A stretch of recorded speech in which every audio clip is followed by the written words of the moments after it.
Getting fired was bad enough. Getting fired for doing her job correctly was worse. But having her former boss show up at her apartment at midnight, 8 days later, looking like he wanted to offer her something she couldn't refuse.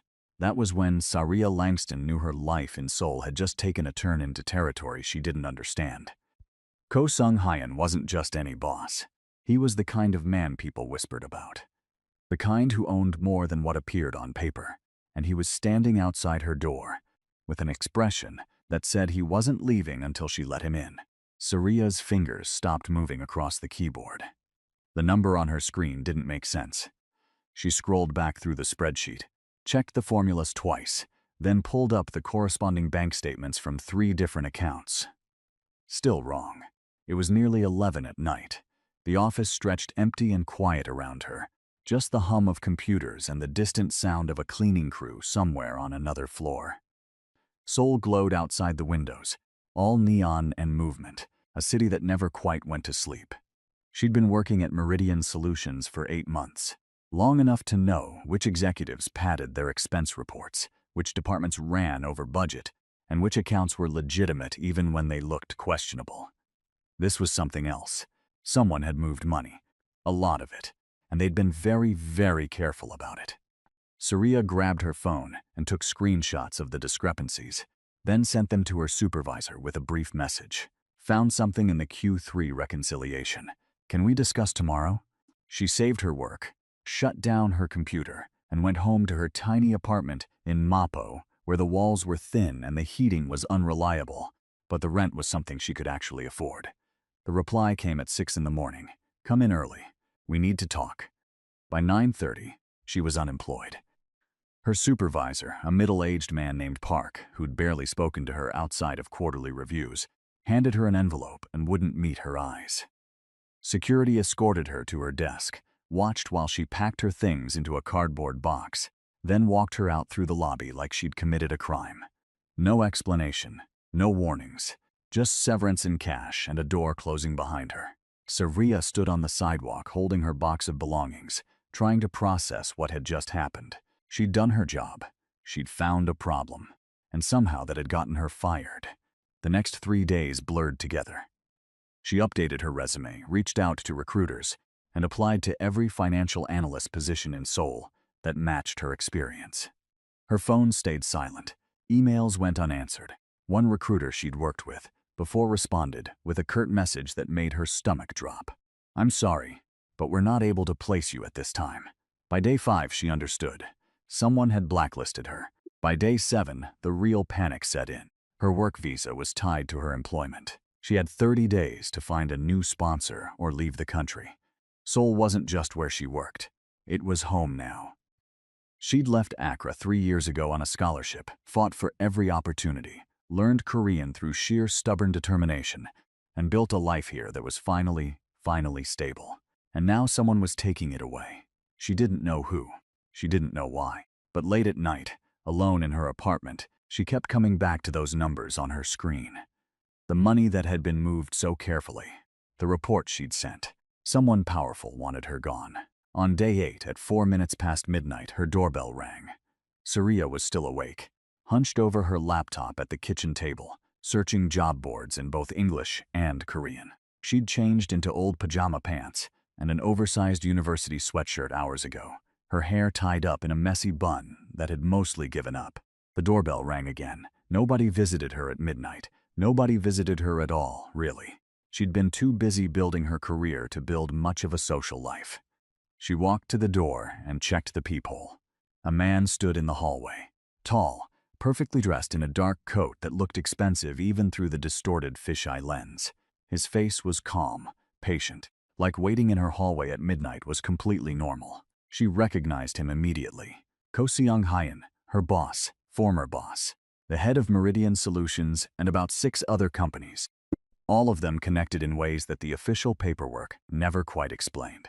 She'd seen him exactly 4 times in 8 months, twice in the elevator, once at a company dinner where he'd given a speech, and once walking past her desk without looking at her. He was the kind of man people noticed, not because he was loud or flashy, but because of how still he was, how controlled, Like he knew exactly what power looked like and didn't need to prove it. And he was standing outside her apartment at midnight. Surya opened the door but left the chain on. "You fired me. I know."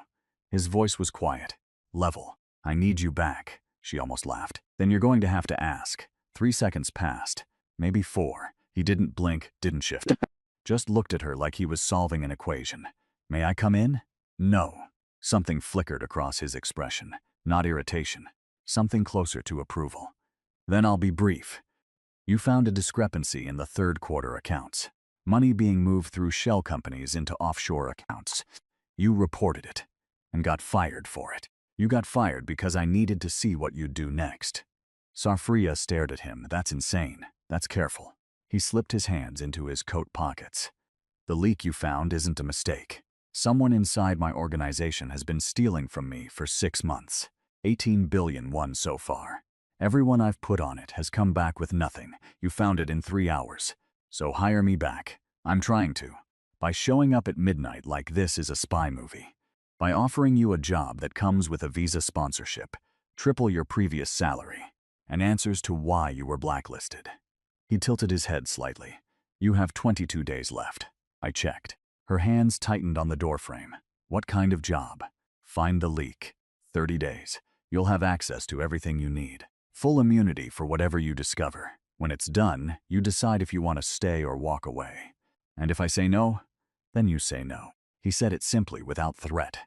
Somehow that made it worse. They both knew what no meant. It meant packing. It meant leaving. It meant losing soul and everything she'd built here. "I need to think about it."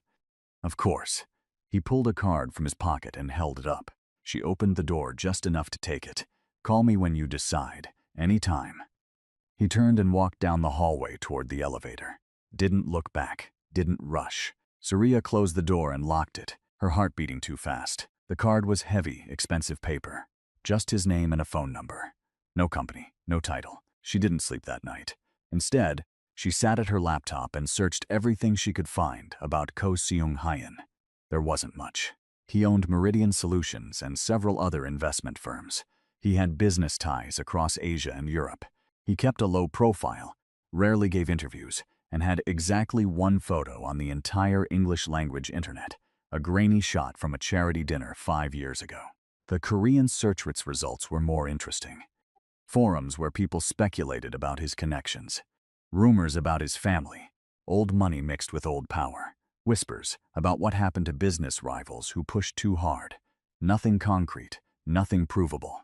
Just the shape of something larger, like looking at a shadow and trying to guess what cast it. At 6 in the morning, she called the number on the card. He picked up on the first ring. "Yes." 30 days, Surya said. "I work independently. Nobody interferes with my process. No lies about what I'm walking into. And I want a contract. Done. I'll send a car at 9. I can take the subway. The car will be more comfortable." He paused. "And safer." He hung up before she could argue.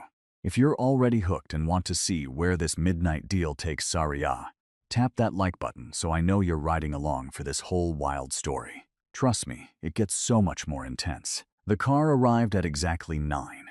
Black, clean, with a driver who opened the door for her without speaking. Surya wore the same professional clothes she'd worn to interviews all week. Her hair pulled back, minimal makeup, armor. They drove to a building in Gangnam. All glass and steel and the kind of security that involved multiple checkpoints. The Meridian Solutions office had been nice. This was something else entirely. The elevator required a key card. They went up 34 floors. The doors opened into a reception area where a woman sat behind a minimalist desk. She smiled politely at Surya and gestured toward a hallway. "Mr. Ko is expecting you." His office sat at the corner, with windows looking out over Seoul in 2 directions. The furniture was clean and expensive without being showy. Everything perfectly placed. A desk, a meeting table, a small seating area. No personal photos. No clutter. Ko Seung-hyen stood near the windows, reading something on his phone. He looked up when she entered. "Coffee or tea?"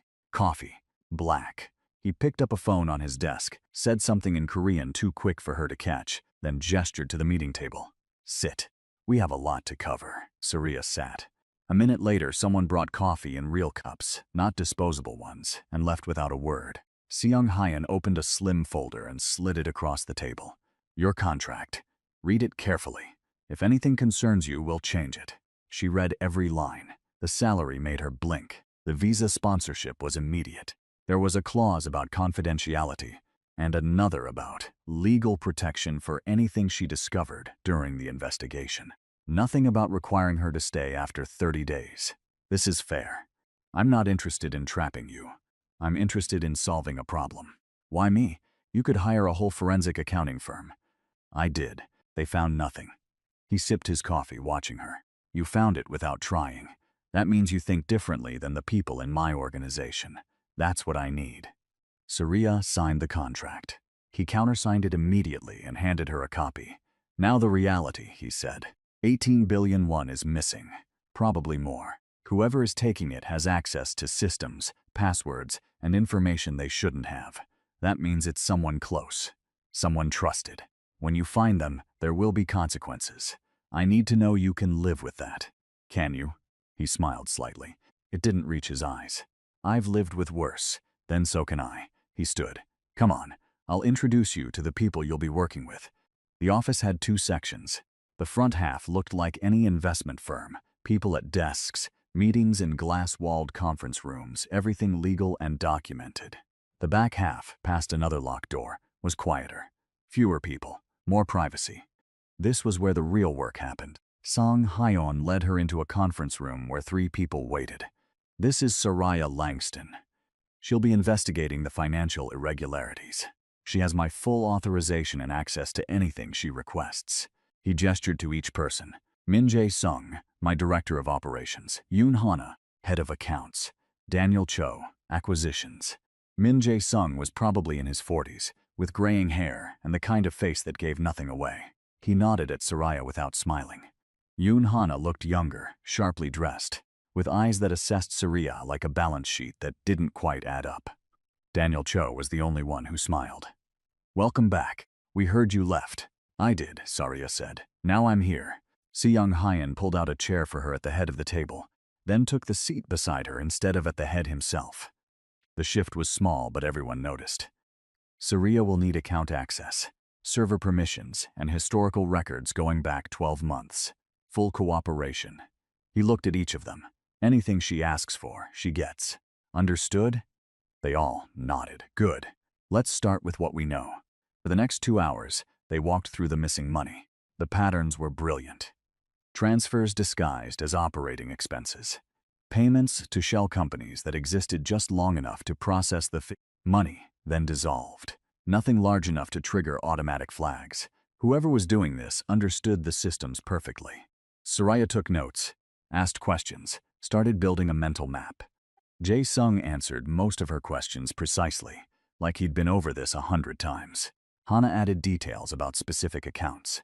Daniel filled in context about which businesses were involved. All 3 of them were smart, professional, and perfectly capable of being the leak. When the meeting ended, Sung Hyan walked her to a private office 2 doors down from his. This is yours. Computer is set up with all the access you need. If you hit any walls, let me know. The office was smaller than his, but still nicer than anywhere she'd worked before. Windows, real furniture, space to think. Thank you. He paused at the door. They're going to test you. All 3 of them. They need to know if you're legitimate or just here because of me. And what am I? Legitimate. He said it without hesitation. But they don't know that yet. He left her alone. Soraya spent the rest of the day buried in files. Transaction records, bank statements, corporate structures that twisted through 4 different countries. Her old boss at Meridian had given her access to 1 subsidiary. Now she could see the whole web. It was dizzying. And somewhere in all of this, someone was stealing. At 7, someone knocked. She looked up to find Hana in the doorway.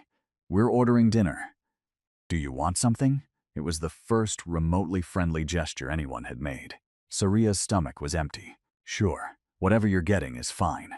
Hana's expression shifted slightly, not quite a smile. You're not picky? I'm hungry. 20 minutes later, Hana came back with containers of jjajangmyeon and set one on Soraya's desk. She didn't leave, just leaned against the doorframe. So, you found the problem nobody else could find? I got lucky. Lucky.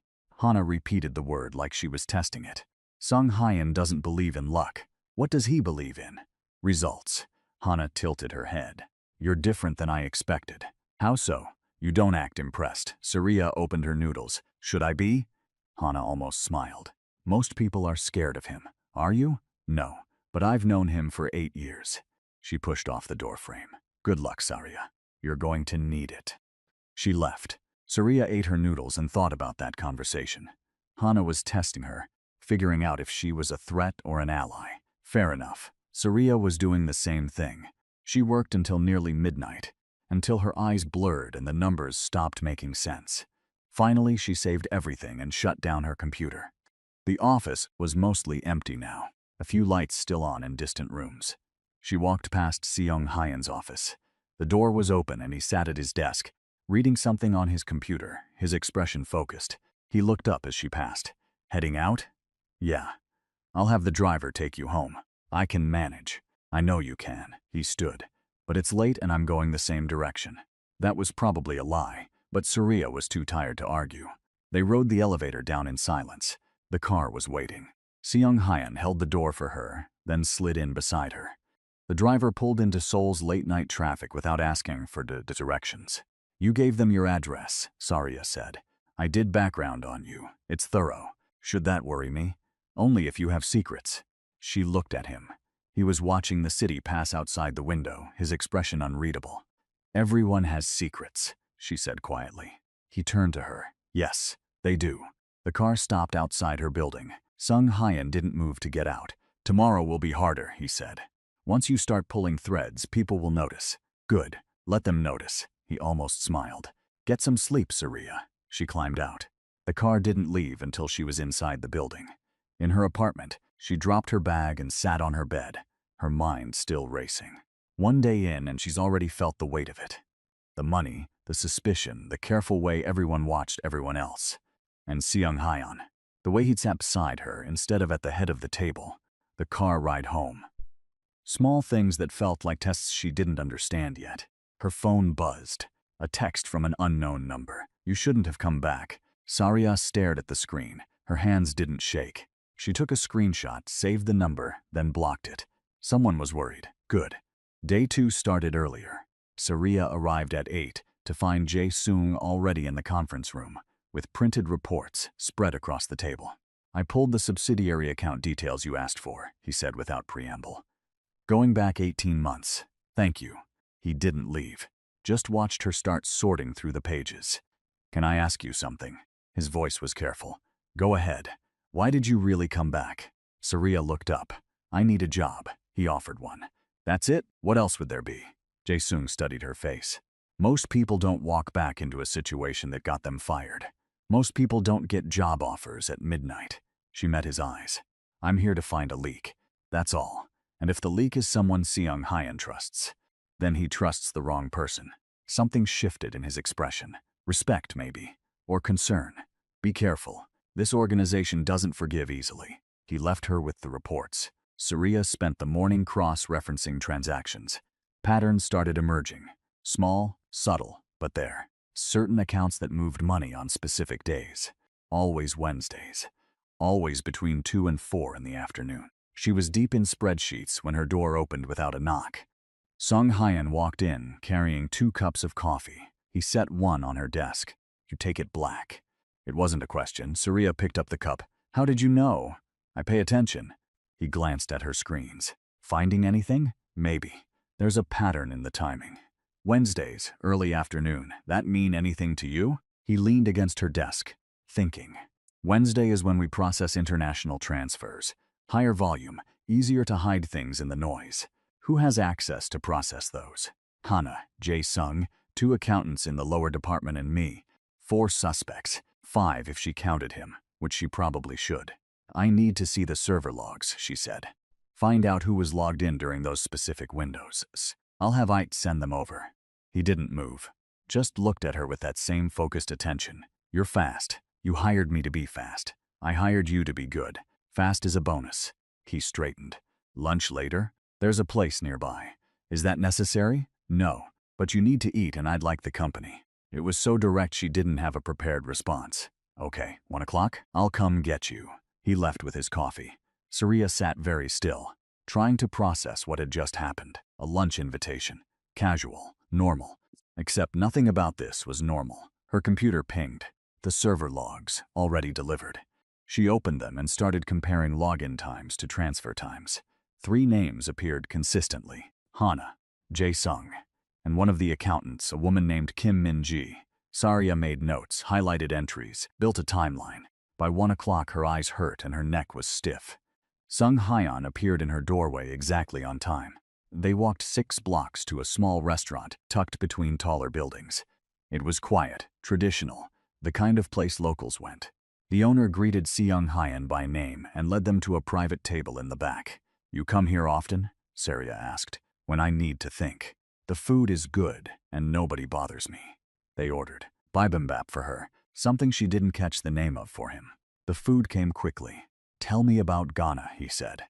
She looked up, surprised. "Why?" "Because I know your resume and your work history, but I don't know you." "Does that matter for the job?" "No. I'm asking because I want to know." Surya mixed her rice and vegetables, considering. "I grew up in Accra, studied economics, got a scholarship to Korea for graduate school. Stayed because the opportunities were better. Family? My parents are in Accra. I have a younger brother." She didn't elaborate, didn't mention that Kojo had come to Korea 2 years ago, that he'd disappeared, that she'd been searching for him in every spare moment while pretending everything was fine. Sung Hyun nodded. "Seoul is a hard city to build a life in when you're an outsider." "You're not an outsider." "No, but I've watched people try. Most give up. I don't give up easily. I noticed." He ate in silence for a moment. "That's why you're here." The conversation drifted. He asked about her time at Meridian, what she'd liked about the work, what had frustrated her. She asked him nothing personal, and he didn't push, but she noticed things. The way the restaurant owner brought him extra banchan without asking. The way he knew the neighborhood. Small pieces of a life outside the perfect office and the careful control. They walked back slowly. The afternoon was cold but clear. "Thank you for lunch," Sarasa said as they entered the building. "We'll do it again." It sounded like a promise. Back at her desk, she dove into the server logs with fresh focus. She cross-referenced login times, transfer amounts, and the shell companies receiving the money. A picture started forming. Whoever was doing this wasn't working alone. The transfers required multiple approvals, multiple access points. This was coordinated. She was printing out a timeline when her office door closed. She looked up. Hana stood with her back against the door, her expression unreadable. "We need to talk," Hana said. About what you're really doing here." Surya leaned back in her chair. "I'm investigating a financial leak." "You were in the meeting." "I was, and I've watched Sung Hyun hire and fire a dozen investigators in 6 months. None of them got a private office. None of them had lunch with him. None of them lasted more than a week." Hana crossed her arms. "So what makes you different?" "I found the problem." "In 3 hours, yes. Very convenient." The implication hung in the air. Surya stood slowly. "You think I'm the leak. I think the timing is interesting. You find a discrepancy, get fired, then get hired back at triple salary with full access." Hana's voice was calm, deadly. "If I were stealing money, that's exactly how I'd position myself. Close to the investigation, above suspicion. And if you were stealing money, accusing me would be a great way to deflect attention." They stared at each other. "I'm watching you," Hana said quietly. "Good. Watch closely. Maybe you'll learn something." Hana left without another word. Saria's heart was pounding, but her hands were steady. She saved her work, locked her computer, and went to find Seung Hyun. His office door was open. He was on the phone, speaking rapid Korean. He saw her and wrapped up the conversation. "Problem? Hana thinks I'm the leak."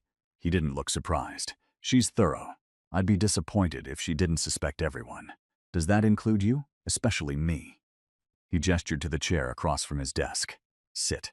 Tell me what you found today." She walked him through the patterns, the Wednesday transfers, the 3 names that kept appearing, the coordination required. He listened without interrupting, his focus complete. "This isn't one person," Surya finished. "It can't be. The system requires multiple approvals. Someone is working with someone else, or someone has access they shouldn't have. That's possible too." Seeing Hyun stood and walked to his windows. Soul spread below, going dark as evening came on. If it's multiple people, we have a bigger problem than theft. A coup. I know. He turned to look at her. You understand what that means? It means someone wants to take what you've built, and they'll go through anyone in their way. His expression was serious. Including you. I can handle myself. I'm sure you can, but I'd prefer you didn't have to. Something in his voice made her chest tight. Why do you care? Because you're good at this. Because you're honest. And because I made you a target by bringing you back. He moved closer. If something happens to you, that's on me. They were standing too close. Surya could smell his cologne, something subtle and expensive. She stepped back. I should go. It's late. I'll have the driver. I'll take the subway. She needed air, space. I'll see you tomorrow. She left before he could argue. On the subway home, pressed between tired commuters, she tried to sort through everything. The investigation was moving fast. Too fast, maybe. She'd been there 2 days and already had suspects, patterns, a theory. And Seung Hyan, the coffee, the lunch. The way he'd looked at her when he talked about keeping her safe. She couldn't afford to be distracted. Not now. Her apartment felt too quiet when she got home. She made instant noodles, ate standing at her kitchen counter, then opened her laptop to keep working.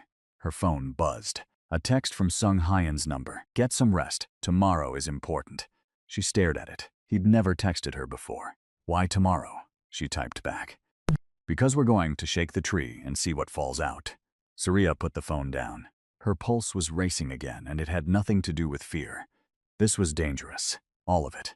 The investigation, the organization, and the way Ko Seung Hyan looked at her like she was a puzzle he wanted to solve. She was in trouble, and the worst part was, she didn't want to walk away. Day 3 started with a meeting Surya hadn't been warned about. She arrived at 8:30 to find Seung Hyan waiting in her office, leaning against her desk like he had every right to be there. He probably did. Conference room. 10 minutes. Bring everything you found. What's happening? We're shaking the tree. He pushed off the desk. I'm calling a mandatory financial review. Everyone who has account access will be there. I'm going to tell them we've identified irregularities and we're conducting a full audit. That'll make whoever is stealing panic. Exactly. He smiled, but it wasn't friendly. Panicked people make mistakes. Surya grabbed her laptop and files. You could have warned me. I just did. 10 minutes.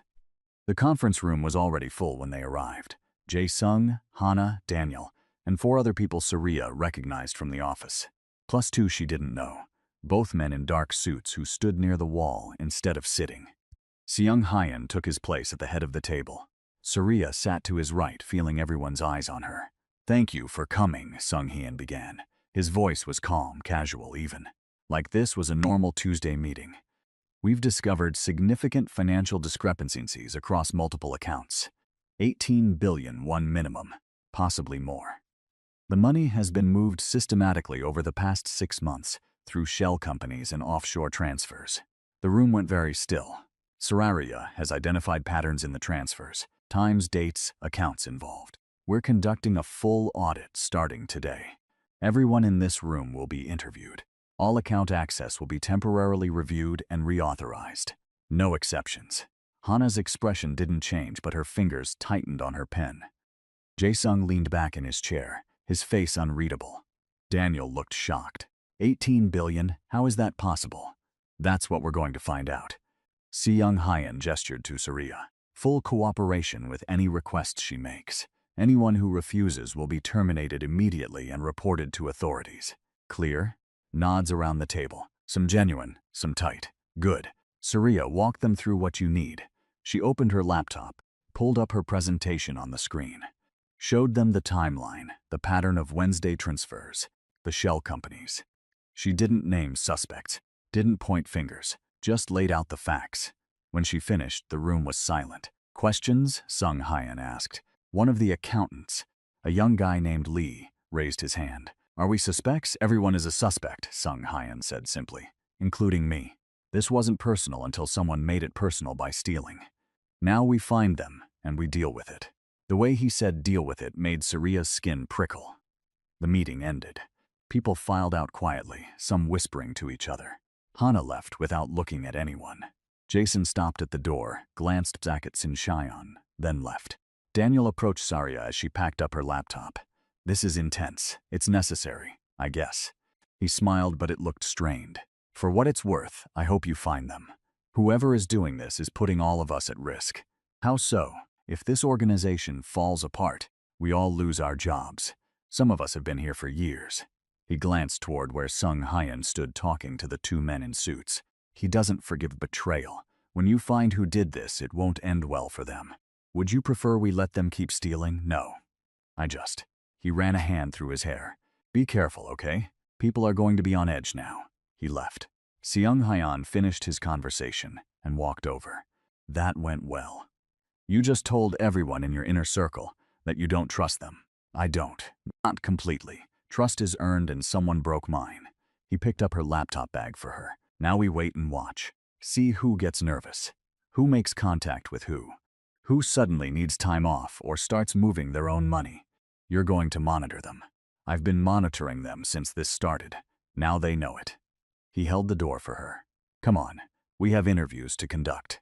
They spent the next 6 hours talking to every person who had account access. Seung Hyan asked most of the questions. Saria watched body language, listened for inconsistencies, took notes. Lee, the accountant, was nervous but answered everything directly. He was young, barely 25, and clearly terrified of Seung Hyan. The other accountant, Kim Min-ji, was cooler. She'd been with the organization for 3 years, knew the systems inside and out. Her answers were precise, almost rehearsed. Where were you on Wednesday, November 10th, between 2 and 4 p.m.? Saria asked. Here, processing the weekly international transfers. Alone? No, Hana was supervising. She always does on Wednesdays. Interesting. Saria made a note. They interviewed Daniel next. He was relaxed, cooperative, made jokes to cut the tension. Too relaxed, maybe. I'm in acquisitions, he said. I identify targets, run evaluations, make recommendations. I don't process transfers. But you have account access, Seung Hyan said.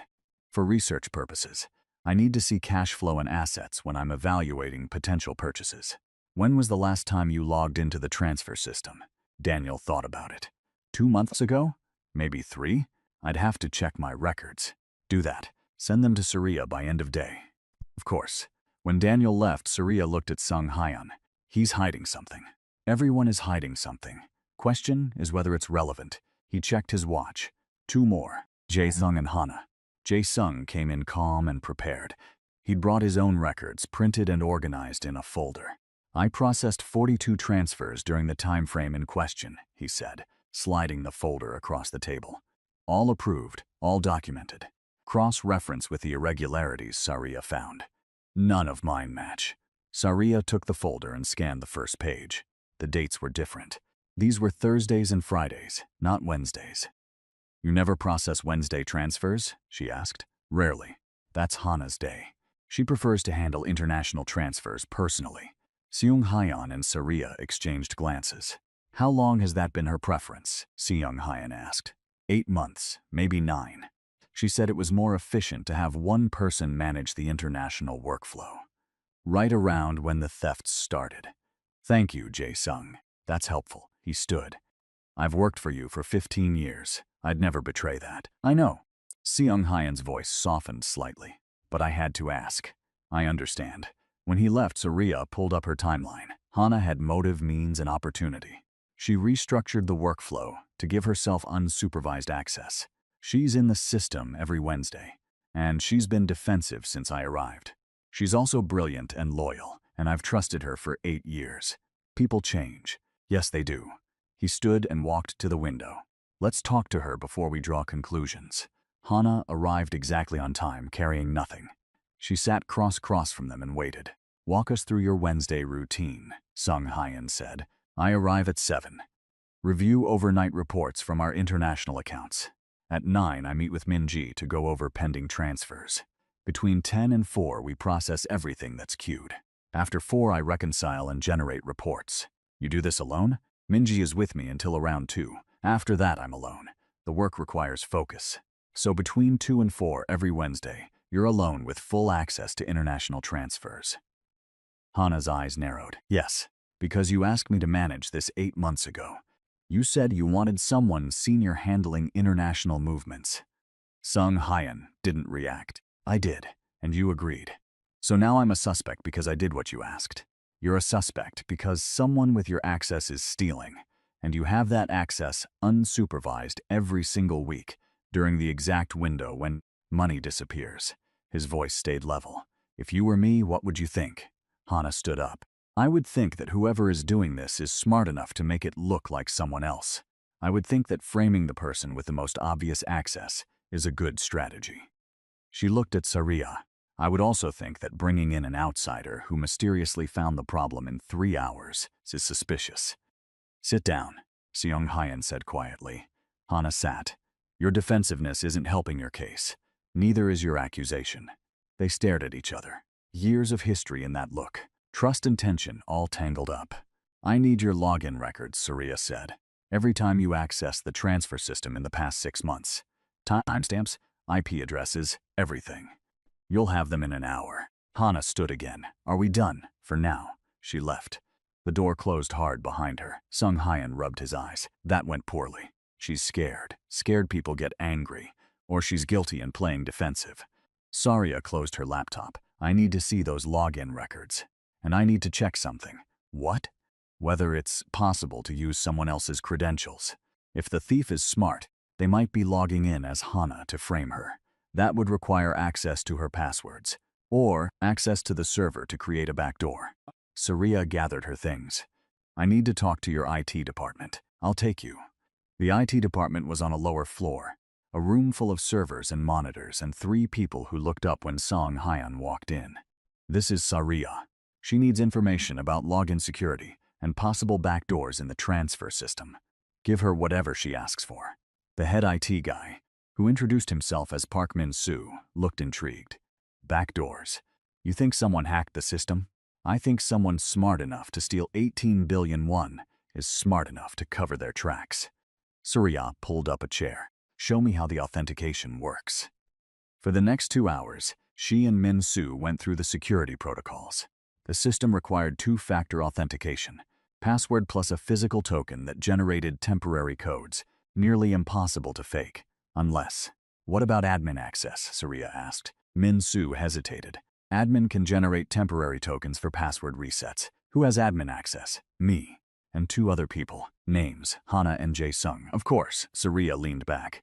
Can you pull logs of every time admin access was used to generate tokens in the past 6 months? Yeah, give me a few minutes. He typed rapidly. A report started generating. Sung Hyun's phone rang. He stepped out to take it. The report finished. Min-soo frowned at the screen. That's weird. What? Admin tokens were generated for Hana's account 17 times in the past 6 months, but she only requested 3 password resets. I have the tickets. Saria's pulse jumped. Someone used admin access to create fake credentials for Hana's account. Looks like it. Who? He scrolled through the logs. The access came from Jae-sung's account. But, he clicked deeper. The IP address is wrong. These all came from an external connection. Jae-sung only logs in from the office. So someone compromised Jae-sung's admin account and used it to create fake Hana credentials. That's what this looks like. Sung Hyun came back in. Problem? Surya showed him the screen. Explained what they'd found. His expression went cold. Someone hacked my system. Used admin credentials to frame Hana. And covered it by compromising Jae-sung's account. Which means it's someone who understands the security infrastructure. Someone with high-level access. Min-soo pulled up another screen. I can trace the external IP, see where the connection came from. Do it. They waited. Saraya's mind raced. This was sophisticated, planned. Whoever was doing this had been setting it up for months. Got it. Min-soo highlighted an address. The external access came from a VPN, but I can see the original connection point. It's a coffee shop in Gangnam, about 6 blocks from here. Can you see when these connections happened? Yeah, always weekday mornings between 7 and 8 a.m., before office hours. Someone stopping at a coffee shop on their way to work. Sung Hyun pulled out his phone. Send me that address, and pull security footage from the office for those same mornings. I want to know who arrived between 8 and 8:30 on those days. On it. They went back upstairs. Sung Hyun was quiet in the elevator, his jaw tight. You're angry, Surya said. I'm furious. Someone didn't just steal from me.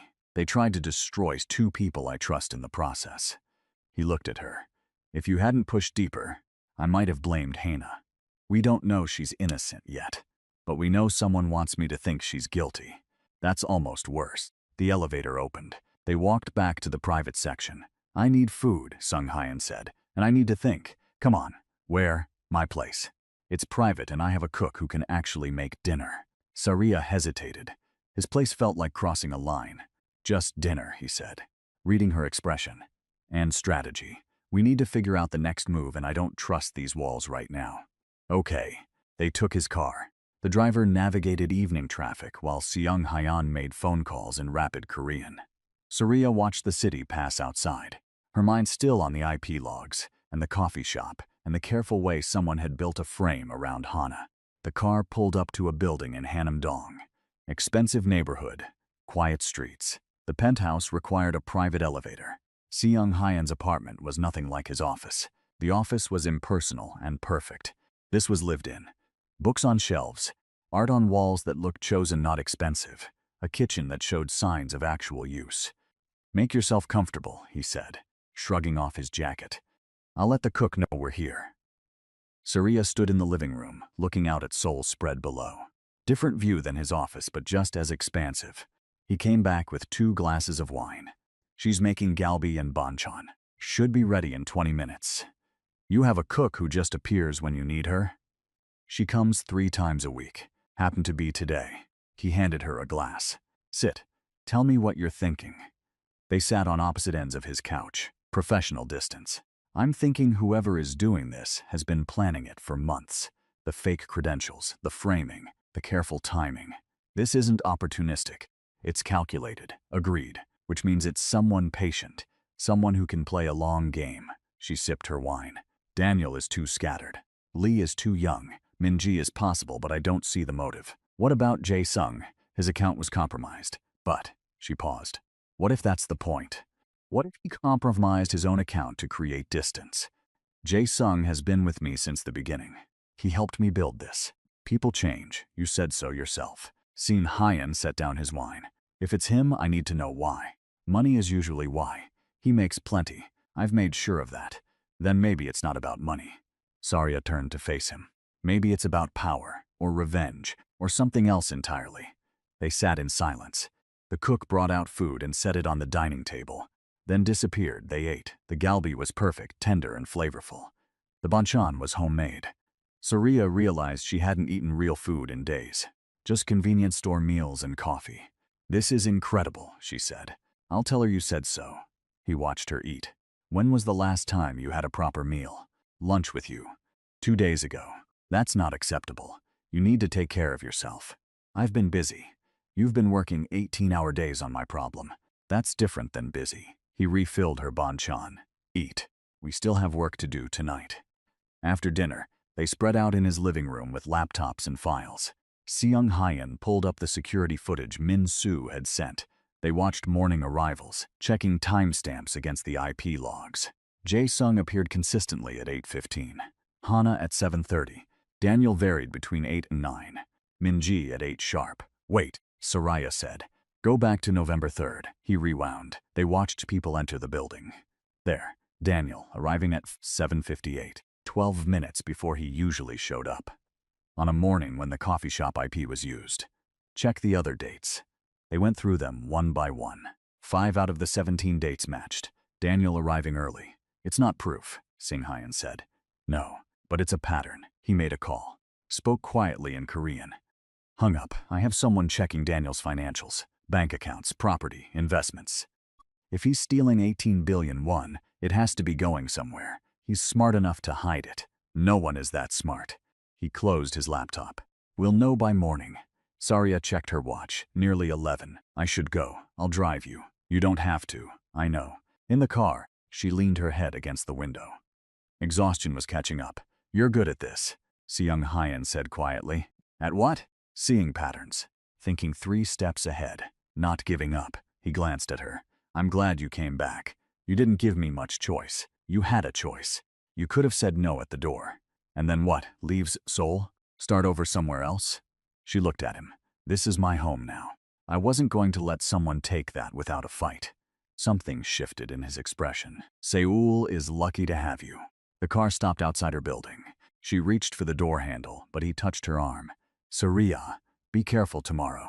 If it is Daniel, and he realizes we're closing in, he might do something desperate. I can handle desperate. I know you can, but you shouldn't have to alone. His hand was still on her arm. If anything feels wrong, call me, anytime. The touch was warm through her sleeve. She should move. She didn't. Okay, she said softly. He let go. She got out of the car. In her apartment, she stood in the dark for a moment, trying to slow her heartbeat. This was dangerous. Not the investigation. The way she'd felt sitting in his apartment, eating dinner, working beside him on his couch.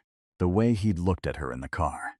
She was supposed to be focused on finding the leak. Instead, she was thinking about Sung Hyan's hand on her arm and the quiet way he'd said Seoul is lucky to have you. Her phone buzzed. Text from Sung Hyan. Sleep well. Tomorrow we finish this. She typed back. Promises, promises. 3 dots appeared then. I don't make promises I can't keep. Surya put her phone down and got ready for bed. But sleep didn't come easy.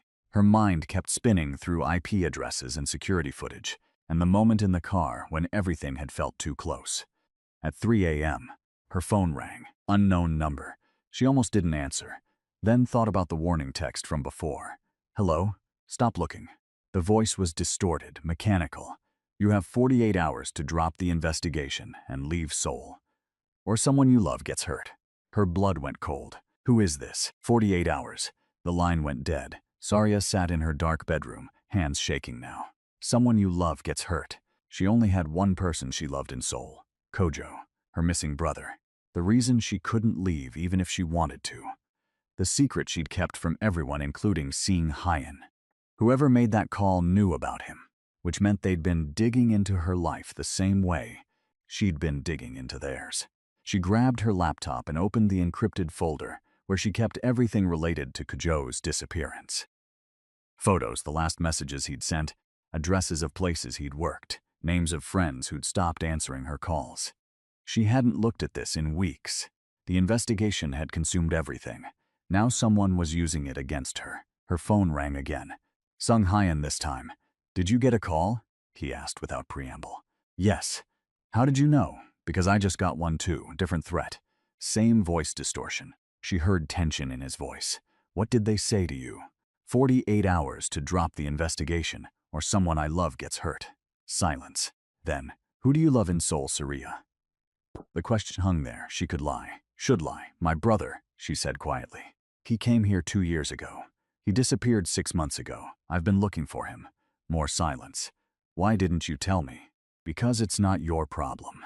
And because I don't know if your world had something to do with why he disappeared. And you still came to work for me. I didn't have a choice. The visa, the timing, everything. Her voice cracked slightly.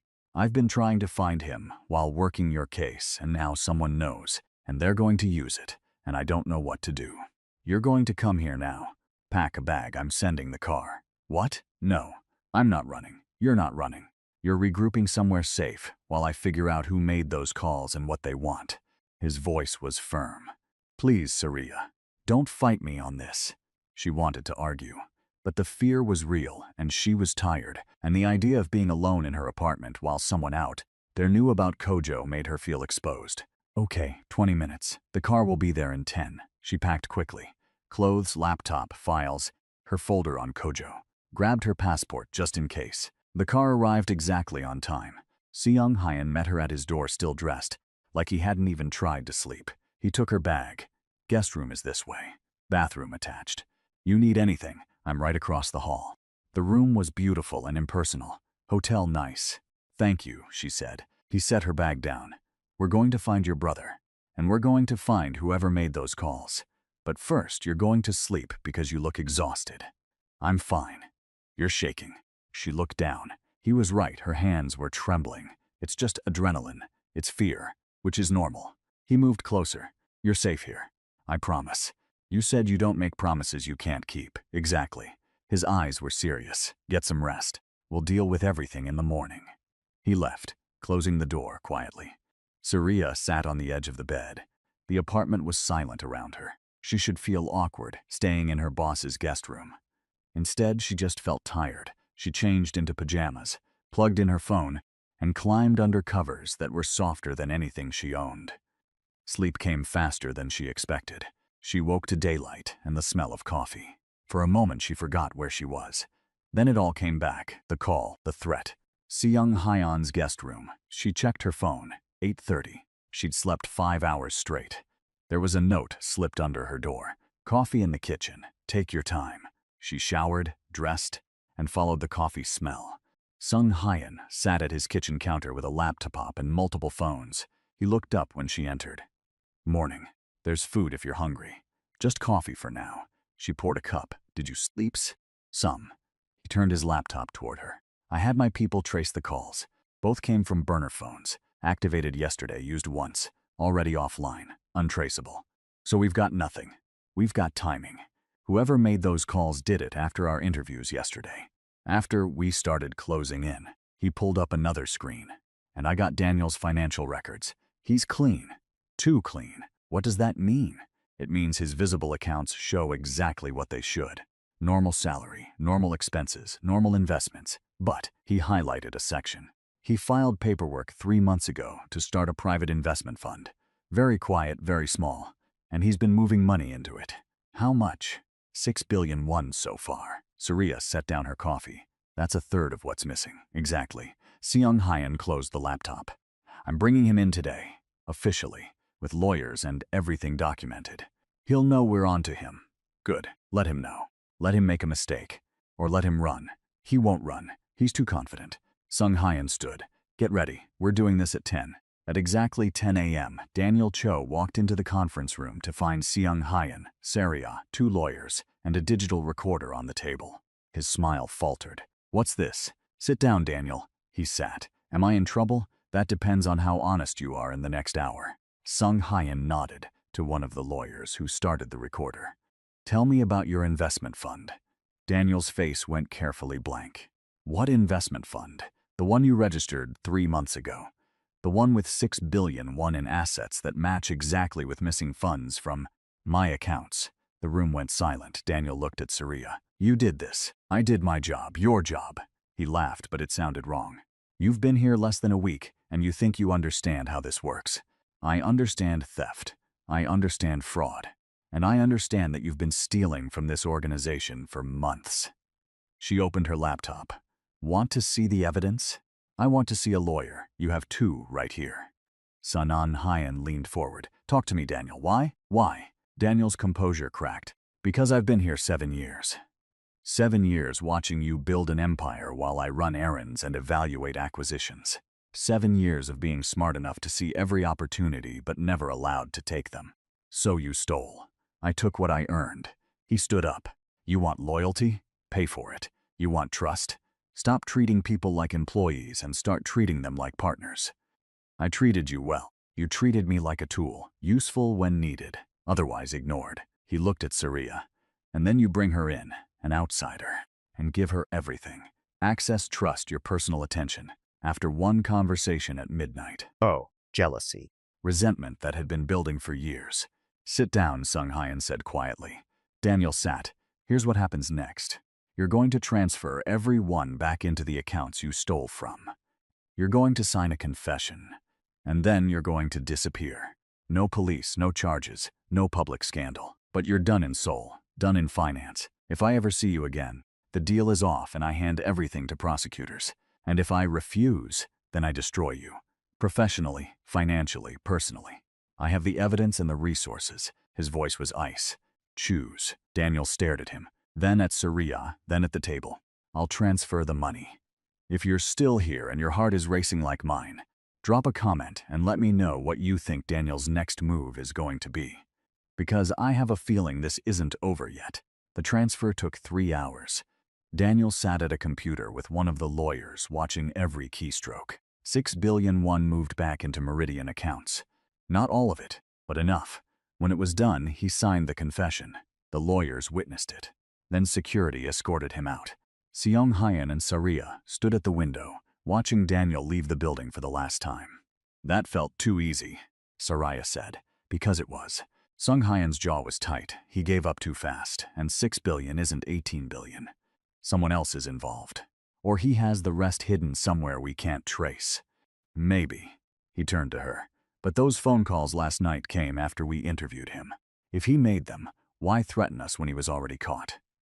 Saria's stomach dropped. Unless he wasn't working alone. And whoever he was working with is still out there. That's what I'm thinking. Her phone buzzed. Text from an unknown number. You got Daniel. Good job. But he was just the face. The real player is still in the game, and they're coming for you next. She showed Sung Hyan. His expression went dark. We're not going back to the office today. We're going somewhere safe while I figure out who sent this. Where? Somewhere no one from my organization knows about. They took his car to a building in Itaewon. Smaller, older, unremarkable. He used a physical key to open the door. No security system, no cameras. The apartment inside was sparse. Couch, table, kitchenette. Windows that overlooked a quiet street. What is this place? Somewhere I come when I need to disappear. He locked the door behind them. No one knows about it except me. We're safe here. Saria set down her bag. For how long? As long as it takes. He made calls. Spoke in Korean too rapid for her to follow. She sat on the couch and pulled out her laptop, going back through all her evidence. Daniel had access and motive. But the sophistication of the hack, the framing of Hana, the careful setup, that required technical knowledge Daniel didn't have. Someone had helped him. Someone who understood the systems intimately. She was deep in server logs when Sung Hyan sat beside her. Min-soo is running a full security audit. Every account, every login, every access point. If there's another hole, he'll find it. Good. And I'm having someone look for your brother. Her head snapped up. What? You said he disappeared 6 months ago. You've been looking alone. Now you're not alone. His voice was gentle. Let me help. Why? Because you helped me. Because it's the right thing to do. And because. He stopped. Because what? Because I care what happens to you. He said it simply, like it was obvious. So let me help. Tears stung her eyes. She blinked them back. Okay. I need everything you have on him. Photos, last known address, places he worked, people he knew. She opened the folder on her laptop, showed him everything. The last text Kojo had sent. Working late, talk tomorrow. That was 6 months ago. No tomorrow had come. Sung Hyan studied the information. I'll start here. We'll find him, Saria. You can't promise that. Watch me. They stayed in the safe house for 2 days. Sung Hyan worked his network from burner phones. Saria analyzed data until her eyes burned. They ordered food that got delivered to a different address and picked up by one of Sung Hyan's people. They slept in shifts. On the second night, Saria woke at 2 a.m. to find Sung Hyan still awake, staring at his laptop screen. You need to sleep, she said. Can't. I'm close to something. He turned the screen toward her. Min-soo found another admin account, hidden in the system, created 2 years ago. Who? That's the problem. The account name is just random numbers, but it has access to everything. More than Hana, more than Jae-sung. This account can see things even I can't see from my login. Saria sat beside him. Someone created a ghost admin. They've been watching everything for 2 years. And they helped Daniel steal. Gave him the tools, the access, the cover. Sung Hyan scrolled through access logs. This account logged in 3 hours ago. Checked the audit Min-soo is running. Whoever this is knows we're looking. Can Min-soo trace it? He's trying. But this person is good, better than good. He rubbed his face. I keep thinking about who has this level of skill. Who could build something like this and hide it for 2 years? Min-soo himself. Maybe. But he's the one who found it. Why expose himself? Unless he's playing both sides. Pretending to help while actually controlling everything. Saria pulled up her own notes. What if Daniel wasn't the mastermind? What if he was just the visible piece while someone technical ran everything behind the scenes? Song Hyan went very still. Min-soo has been with me for 5 years. He built our entire security infrastructure, which means he knows every weakness in it. They stared at each other. I need to confront him, Song Hyan said, but carefully. If he panics and wipes the servers, we lose all evidence. So we set a trap. What kind of trap? Saria thought fast. We make him think he's won. Send him a message from your account saying, you're shutting down the investigation. Daniel confessed. Case closed. Thank him for his help and tell him to restore normal access to everyone. And then we watch what he does. If he's innocent, he'll just restore access. If he's guilty, he'll use that ghost account to cover his tracks. Move evidence, delete logs, something. Seung Hyan smiled. It was sharp. You're devious. I'm thorough. She opened a secure connection to his email. Send it now. Make it convincing. He typed quickly. The message was perfect. Professional, grateful, completely believable. They sent it at 2:30 a.m. At 2:45, Min Soo responded. Good to hear it's resolved. I'll handle the restoration in the morning. They waited. At 3:15, the ghost account logged in. Sarya and Seung Hyan watched through a monitoring program Min Soo didn't know existed. He'd built the security system, but Seung Hyan had built a backup that reported directly to him. The ghost account accessed the audit files, started deleting records, carefully, methodically, removing evidence of its own existence. Got him, Seung Hyan said quietly. They recorded everything. Timestamps, actions, files deleted, proof. At 4 a.m., Seung Hyan made a call. Jae-sung, I need you to do something for me, quietly. 20 minutes later, Jae-sung arrived at the safe house. He looked worried. What's going on? Seung Hyan showed him everything. The ghost account, the deletions, the evidence pointing to Min Soo. Jae-sung's face went hard. He used my credentials to frame Hana. Yes. What do you need? I need you to go to the office early, before Min Soo arrives. Lock him out of the physical servers. Then bring him to me. Where? The warehouse in Seongsu, the one we don't use anymore. Jae-sung understood immediately. Neutral territory. Private. I'll handle it. He left. Soraya looked at Seung Hyan. What happens at the warehouse? We get answers. And we make sure he can't hurt anyone else. His voice was calm, but there was something underneath it. Something cold. Seung Hyan. He looked at her. Don't do anything you can't come back from. His expression softened slightly. I won't. But he needs to understand what he's done. They drove to Seongsu as dawn broke over Seoul. The warehouse sat near the Han River, old industrial area that had been half converted to trendy cafes and studios. This building was still abandoned. Inside was empty space and echoes. Seung Hyan's people were already there, 4 of them, quiet and professional. At 7:30, Jae-sung arrived with Min Soo. Min Soo looked confused until he saw Seung Hyan. Then his face went carefully blank. What's this about? Sit down. There was a single chair in the middle of the space. Min Soo sat. Seung Hyan pulled out a tablet and played the recording from last night. The ghost account logging in, the files being deleted. Min Soo watched without expression. When it finished, Seung Hyan said, Explain. That account isn't mine. Don't lie. We traced the creation date back to your workstation. We have 2 years of access logs showing the same usage patterns as your regular account. Same hours, same behavior, same fingerprints. Seung Hyan crouched in front of him. You built a backdoor into my system. You helped Daniel steal 18 billion won. You framed Hana and compromised Jae-sung. And last night you tried to delete the evidence. Min Soo said nothing. Why? Still nothing.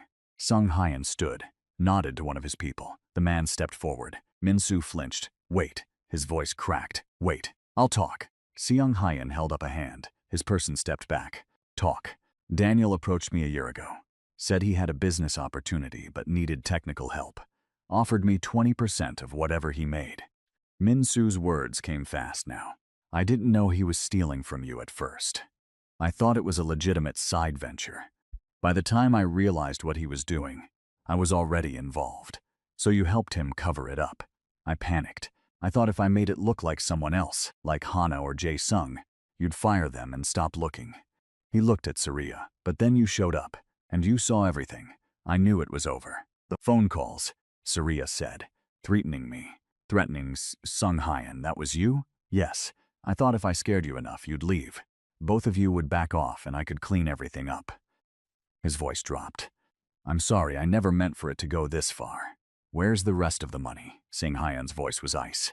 Daniel only had 6 billion. Where's the other 12? Min Soo hesitated. One of Seung Hyan's people moved closer.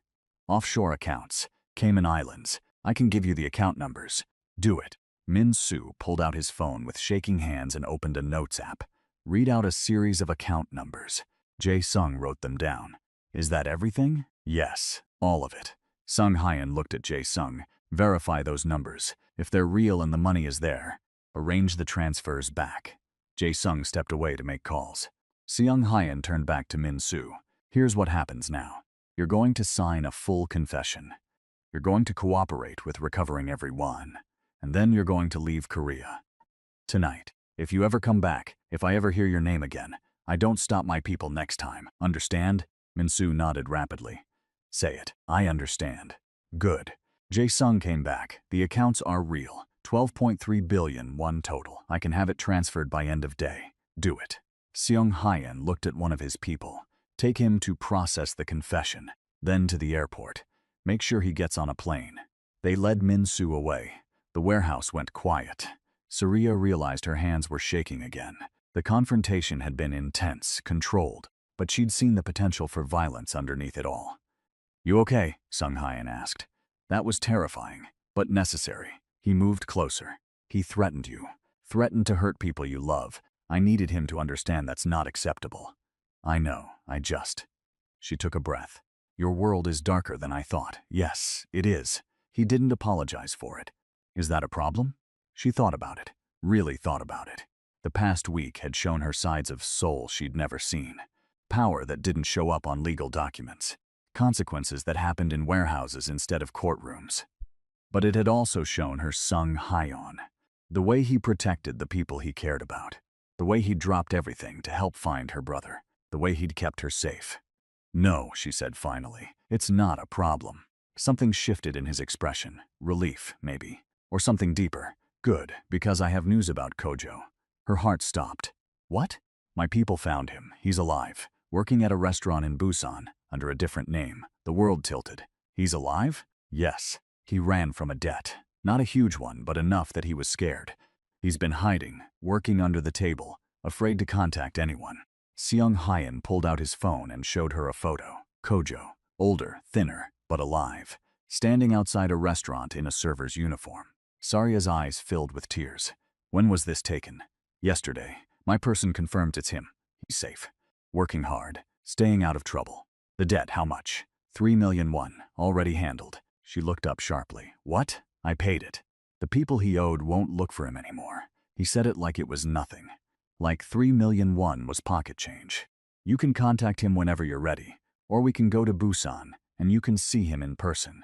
The tears spilled over. Surya tried to wipe them away, but they kept coming. 6 months of fear and searching and desperate hope. And now Kojo was alive. Safe. Free. Thank you. Her voice broke. Thank you. Seung-hyeon pulled her into a hug. It was careful at first, like he wasn't sure if it was allowed. Then she collapsed against him and his arms tightened. You're welcome, he said quietly. They stood like that for a long moment. Surya crying into his shoulder. Seung-hyeon holding her like she was something precious. Finally, she pulled back, wiping her face. Sorry, I'm a mess. You're allowed to be a mess. You just found your brother, because of you. Because you were brave enough to stay in Seoul and fight for what mattered. He brushed a tear from her cheek. That's all you. Jae-sung cleared his throat from across the warehouse. They stepped apart. The transfers are complete. All 18 billion won is back in the accounts. Plus the 6 from Daniel makes 24 billion total. Seung-hyeon nodded. Good, thank you. What do you want to do about Hana? She deserves to know she's cleared. I'll talk to her today, along with everyone else. He looked at Sarya. The investigation is over. You did what I hired you to do. Right, the 30 days, the job. It was done. So what happens now? She asked. Now you decide. The offer still stands. Permanent position, full visa sponsorship, triple the salary. Or you walk away with my gratitude and a reference that will open any door in Seoul. He kept his voice professional, but his eyes were anything but. Your choice. Before she could answer, her phone rang. Unknown number. She almost didn't answer. Then thought about Kojo. Hello? Sarya? The voice was hesitant. Familiar, her breath caught. Kojo? Yeah, it's me. Someone paid my debt and told me it was safe to call you. Was that real? Or a trap? It's so real. She was crying again. Where are you? Busan, I'm sorry. I'm so sorry I disappeared. I was scared and stupid, and I thought I was protecting you by staying away. I've been looking everywhere. I know. I heard you were asking around. That's how I knew you were still in Seoul. His voice cracked.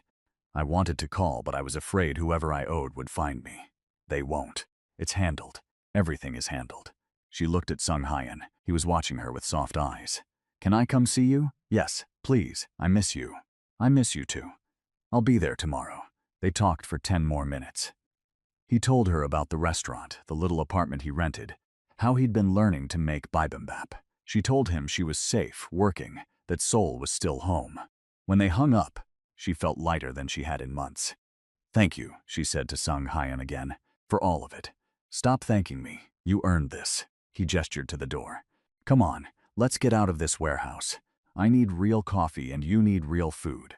They went to the same restaurant where they'd had lunch before. The owner recognized Sung Hyun and brought them tea while they waited for food. I want the job, Surya said. He looked up. Yeah, Seoul is home. This work is what I'm good at, and she hesitated. And I'm not ready to walk away. From the job, she meant, but also from him, from whatever this was between them. Good, he smiled, real and warm. Because I wasn't ready to let you go. The food came. They ate and talked about normal things. Her plans to visit Kojo. His plans to restructure security now that Min Soo was gone. The upcoming quarter's projections. But underneath it all was something else. A current neither of them named. After lunch, they went back to the office. Seung Hyun called a meeting with everyone. Hana, Jae Sung, the accountants, Daniel's replacement. He explained everything. Daniel and Min Soo's betrayal, the recovery of the funds, Surya's role in solving it. Hana looked at Surya with new respect.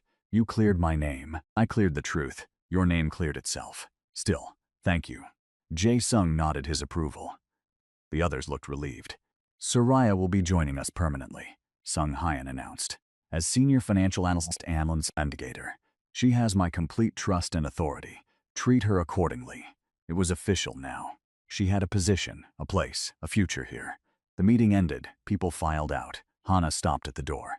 Drinks sometime? She asked Surya. Actual social drinks. Not work. I'd like that. Hana almost smiled. Good. When everyone was gone, Seung Hyun and Surya stood in his office looking out at Seoul in the afternoon light. I need to go to Busan tomorrow, she said. See Kojo. Make sure he's really okay. I'll come with you. You don't have to, I know. But I'd like to meet him if that's okay. She looked at him. This careful, powerful man who'd turned her world upside down in less than 2 weeks. Who'd given her back her career and her brother and something else she was afraid to name. Okay, she said softly. They took the train to Busan the next morning, 2.5 hours through countryside and coast. Seung Hyun worked on his laptop. Surya watched Korea pass outside the window. The restaurant where Kojo worked was small and local, tucked in a neighborhood away from the tourist areas. They arrived at 3, between lunch and dinner service. Kojo was wiping down tables. He looked up when the door opened. For a second, he just stared. Then he dropped the cloth and crossed the room in 3 steps. Surya met him halfway. They hugged hard, both of them crying. I'm sorry, Kojo kept saying. I'm so sorry. You're safe. That's all that matters. They pulled apart. Kojo looked at Sung Hyun, who'd stayed back to give them space. Who's this? This is Sung Hyun, my boss, and the person who found you. Kojo's eyes went wide. He bowed quickly. Thank you, for the debt, for everything. You're welcome.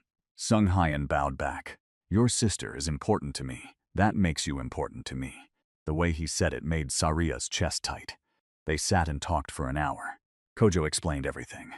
The debt had started small, but the interest had grown. He'd panicked and run, been too ashamed to ask for help. You can always ask me for help, Surya said. Always. I know that now. Seung Hyun offered Kojo a job in Seoul. Legitimate work with one of his companies, good pay, proper visa. Think about it, he said when Kojo looked overwhelmed. No pressure. But the offer stands. They had dinner at the restaurant. The owner, who'd been kind to Kojo, brought out extra dishes. They ate and laughed, and Surya felt pieces of herself she'd lost finally clicking back into place.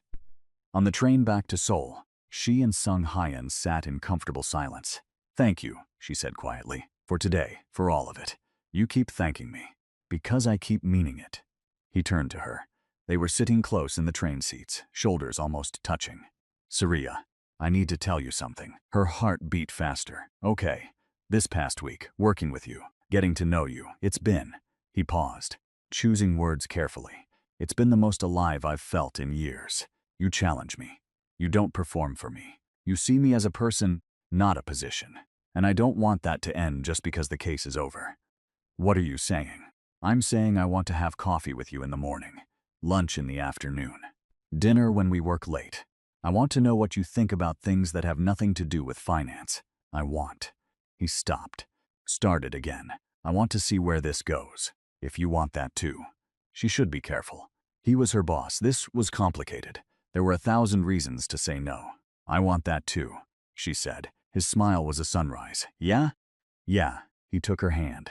Laced their fingers together. They rode the rest of the way to Seoul like that. Over the next 2 weeks, things settled into a new normal.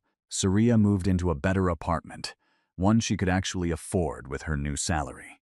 Kojo decided to take the job offer and moved back to Seoul. Hana became something like a friend. Jasung taught her the deeper workings of the organization. And Sung Hyeon, they had coffee every morning, lunch most days, dinner when they worked late, which was often. They talked about everything. Her childhood in Accra, his complicated family history, their dreams for the future. It was slow and careful and perfect. 1 month after the investigation ended, Surya was working late in her office. Most of the staff had gone home. She was finishing a report when someone knocked. Seung Hyeon leaned in the doorway. Still here? Almost done. I'm ordering dinner. Want something? Whatever you're getting is fine. He smiled. You're still not picky. I'm still hungry. They ate in his office with Seoul glittering below. Talked about the report she was working on, a new acquisition he was considering, and whether Kojo was settling in okay at his new job. When dinner was done, Surya stood to leave. Wait, Sung Hyeon said. She turned. He stood and crossed to her. They were close enough that she could see gold flecks in his dark eyes. I've been patient, he said quietly. I've been careful. I've been respectful of the fact that we work together, and this is complicated. But I really want to kiss you right now. Her breath caught, then stopped being patient. He cupped her face in his hands and kissed her, soft at first, testing, then deeper when she kissed back. It was everything. Weeks of tension and careful distance and wanting. When they finally pulled apart, both breathing hard, he rested his forehead against hers. I'm in love with you, he said. Simple, direct, true. I'm in love with you too. He kissed her again, slower this time. Sweet. Come home with me, he whispered. Not for anything except being together. I'll make you tea. We can watch terrible television. You can fall asleep on my couch again. She laughed. You remember that. I remember everything about you. Okay. Yes. Let's go home. They left the office together. Rode the elevator down holding hands. The car was waiting. At his apartment, he made tea like he'd promised. They sat on his couch and found a drama that was so bad it was good. She did fall asleep, curled against him. He woke her gently around midnight. You should take the bed. I'll sleep out here. Or we could both sleep in the bed. Just sleep. Just sleep. He agreed. They changed in separate rooms, met in his bedroom feeling suddenly awkward. Then he held out his hand and she took it, and they got into bed together. She fit perfectly against his side, his arm around her, her head on his chest. This is nice, she said. This is everything. They fell asleep like that. Surya woke before him, early morning light through the windows. She watched him sleep for a moment, this powerful man who'd changed her entire life. She slipped out of bed carefully, found her clothes, got dressed. She should leave a note, should text him later, should do the normal thing. Instead, she walked to his side of the bed and kissed his forehead. He stirred but didn't wake. She left, went home to her own apartment, showered, changed, made coffee, thought about everything that had happened. The midnight doorbell, the investigation, finding Kojo, falling in love with Ko Seung Hyeon. Her phone buzzed, text from him.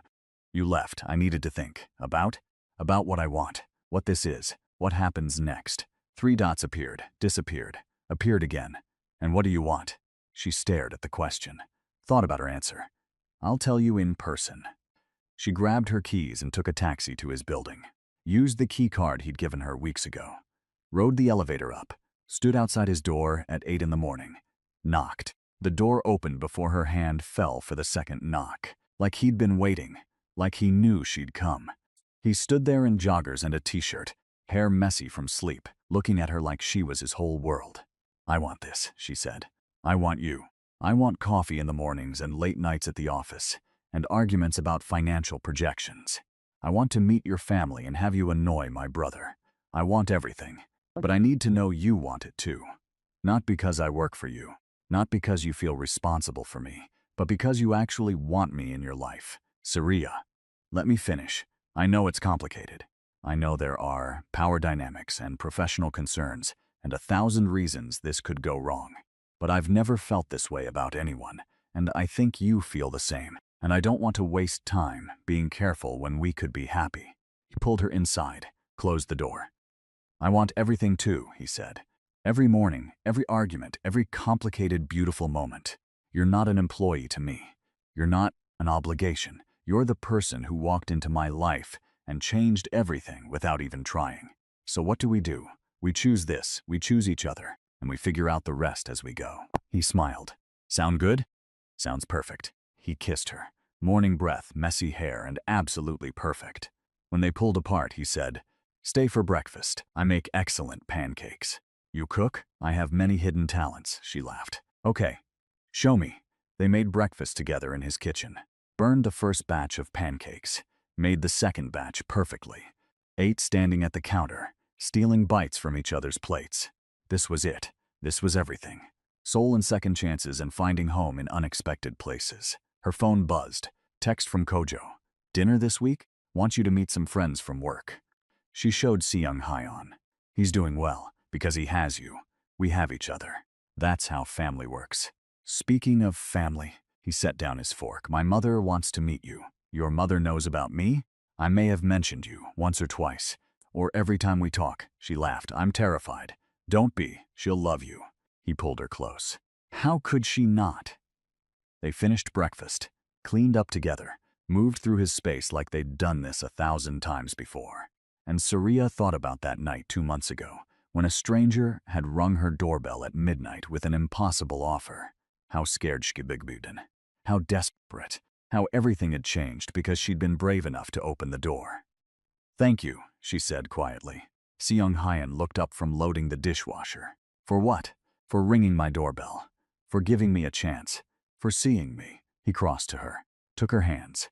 "Thank you for answering, for staying, for being exactly who you are." He kissed her again, soft and sweet and full of promise. Outside the windows, Seoul stretched bright and busy. A city of second chances. A city of finding home. Their home now. Together. Saria pulled back just enough to look at him. This man who'd been a stranger. Then a boss. Then something so much more. "I love you," she said. "I love you too," he smiled. Now and always.